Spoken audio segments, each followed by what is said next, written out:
नरेंद्र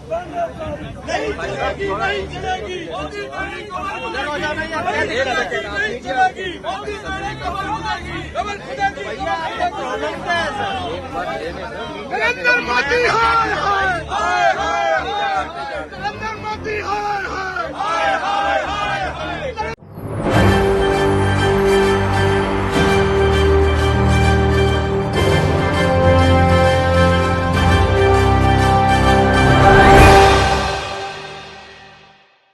रिश्तों की डोरें तोड़ी नहीं जाती हैं, जब खुद की आंखें दुखती हैं तो फोड़ी नहीं जाती हैं।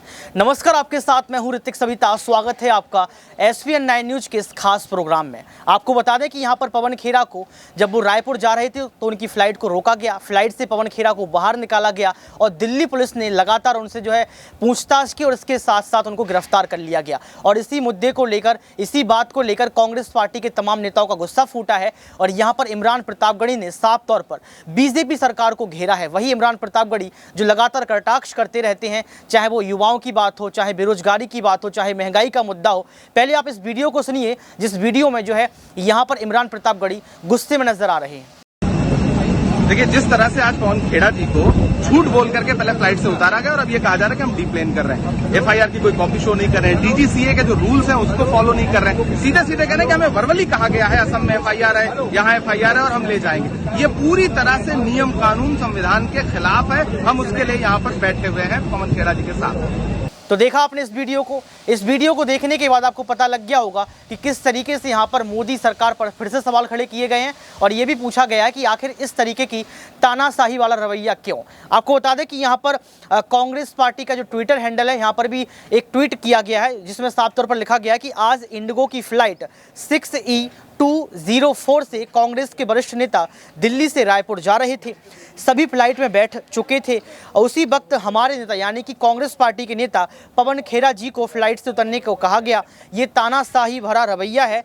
तानाशाही ने अधिवेशन से पहले ED के छापे मरवाए और अब इस तरह की हरकत पर उतर आया है। तो आप देख सकते हैं किस तरीके से यहाँ पर कहीं ना कहीं बड़ी पोल खोल दी है। लेकिन एक और वीडियो है, उस वीडियो में आप देखेंगे कि यहाँ पर सुप्रिया श्रीनेत बड़ी बात कहती हुई नजर आ रही हैं। देखिए इस वीडियो को। हम सब लोग 6E204 की फ्लाइट से, इंडिगो की फ्लाइट से अपने महाधिवेशन के लिए रायपुर जा रहे थे। इस फ्लाइट में कम्युनिकेशन डिपार्टमेंट के जो हेड है पवन खेड़ा जी, वो भी हमारे साथ थे। इस फ्लाइट में हमारे general secretary organisation KC Venugopal ji हैं, जनरल सेक्रेटरी रणदीप सिंह सुरजेवाला जी हैं। ऐसे तमाम लोग इस फ्लाइट में जा रहे थे। ये फ्लाइट कांग्रेस महाधिवेशन, जो 85वां कांग्रेस महाधिवेशन हो रहा है, वहां के लिए अग्रसर थी। जब हम लोग चलने वाले थे तभी पता चला कि पवन खेड़ा जी को ये कहकर उतारा गया कि आपके बैग का कुछ एक्सचेंज हो गया, जबकि उनका कोई चेक इन बैग भी नहीं था।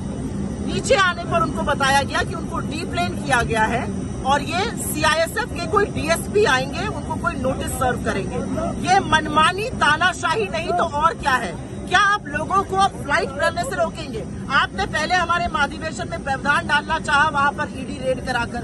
अब आप हमारे कुलीग को यहाँ पर डीप्लेन कर रहे हैं। इन्होंने ऐसा कौन सा गलत काम किया है जिसके लिए ये कार्रवाई की जा रही है, किन धाराओं के अंतर्गत की जा रही है, ये बताना पड़ेगा। और जब तक ये हवाई जहाज हम सबको लेकर, इंक्लूडिंग पवन जी को लेकर नहीं उड़ता है, हम सब यहीं खड़े रहेंगे और ये तानाशाही कतई बर्दाश्त नहीं है। क्या बात हो? मुझे भी नहीं मालूम। मुझे कहा गया आपका सामान दिखवाना है, मैंने कहा मेरे पास सामान है ही नहीं, हैंड बैग है। मुझे नहीं, इस बार आप आइए, कंफ्यूजन है। नीचे आया तो कहा कि आप नहीं जा सकते, अभी DCP आएंगे आपसे।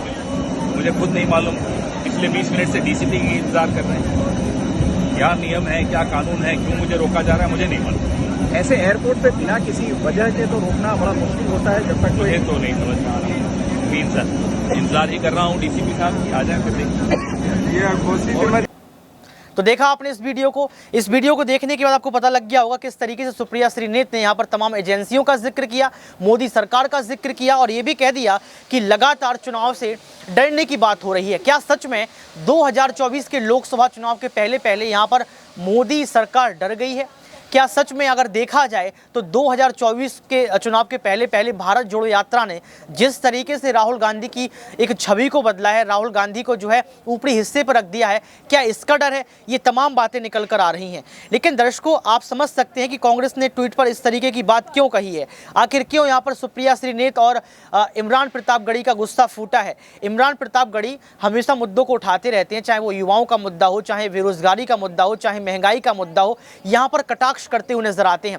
शायरी और मुशायरे के लिए वो जाने जाते हैं, अपनी शायरी को रखते हैं, शायरी के माध्यम से अपनी बात को जो है जनता तक पहुंचाते हैं। लेकिन बड़ी बात निकल कर ये आती है कि जब कोई नेता अपने काम के लिए, अपने काम के साथ साथ जनता को संबोधित करने के लिए, किसी अधिवेशन के लिए अपने घर से निकलकर कहीं जाता है, किसी क्षेत्र विशेष में जाता है, किसी राज्य में जाता है, तो उसको रोक लिया जाएगा। एक तरफ दर्शकों, आपने वो तस्वीर देखी होगी कि जब महंगाई के मुद्दे को लेकर राहुल गांधी, प्रियंका गांधी, सोनिया गांधी, तमाम लोग जो सड़कों पर आए थे, जंतर मंतर पर प्रोटेस्ट किया था, उस समय कहीं ना कहीं आपने देखा होगा कि दिल्ली पुलिस ने उनको घसीट दिया था। दिल्ली पुलिस ने उनको जो है प्रोटेस्ट नहीं करने दिया था। तो क्या अभिव्यक्ति की आज़ादी भी खत्म हो गई है? क्या आर्टिकल 19 जो एक संविधान में दिया गया है वो भी धूमिल हो चुका है? क्योंकि लगातार कहा जाता है कि हमारे देश में बोलने की स्वतंत्रता है, चलने की स्वतंत्रता है, खाने पीने की स्वतंत्रता है, हर एक स्वतंत्रता दी जाती है। तो क्या यहाँ पर विपक्ष की स्वतंत्रता को दबाने का काम किया जा रहा है? क्योंकि आप देखिए ना कि जब चीन की बात होती है, जब इजराइल की बात होती है, जब तमाम देशों की बात यहाँ पर विपक्ष के नेता करते हैं तो उनकी माइक को ऑफ कर दिया जाता है। जब राहुल गांधी अडानी मोदी को लेकर खुलासा करते हैं तो उनकी वीडियो क्लिप्स को डिलीट कर दिया जाता है। तो ये है क्या? इसको आप क्या कहेंगे? एक तरफ कहा जाता है कि लोकतंत्र में विकल्प होना जरूरी है, विकल्पों की उपलब्धता ही स्वतंत्रता है। ये बात हम पढ़ते चले आए हैं, लेकिन कहीं ना कहीं विकल्पों को खत्म करने का यहाँ पर प्रयास किया जा रहा है। लेकिन दर्शकों, आप समझ सकते हैं कि हमारे देश में जो अभी एक माहौल बन चुका है विशुद्ध राजनीति का, इस विशुद्ध राजनीति में सिर्फ एक ही चीज़ नजर आती है, वो है सिर्फ कुर्सी। और कुर्सी के खेल में राजनेता कुछ भी करने को, किसी भी हद तक जाने को तैयार हो जाता है।